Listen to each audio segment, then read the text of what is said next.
Charlotte City Council recently gave CMPD the go-ahead to purchase body cameras, and the department is now in the process of taking bids to buy that gear. It should be in place by the fall, but North Carolina may be a long way from making the technology a requirement. The shooting of an unarmed teenager by police in Ferguson, Missouri touched off protests and violence in the streets. We may never know exactly what happened just before Michael Brown was shot.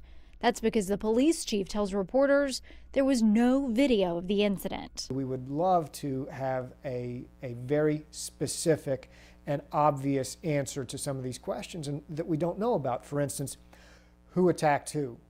How close was the victim to the shooter? How close was the officer when he approached him initially? Fox 46 legal expert Corey Rosensteel says video might have helped answer many of these questions. CMPD is in the process of getting body cameras, which could help them in situations similar to what happened in Missouri.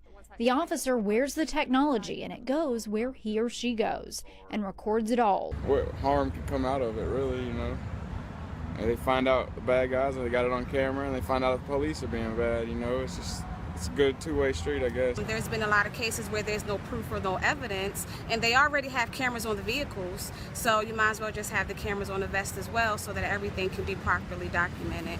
Rosensteel says there's no requirement in North Carolina that officers have dash cam video, let alone body cameras. Even our state troopers don't all have dash cameras, and you would think it would make sense for people who are on the road all the time, especially for a trooper who does a ton of traffic stops, to have a dashboard cam, both for his protection and for the protection of the motorists. They say the camera doesn't lie. It could help lead to the truth when the million-dollar question is, what really happened?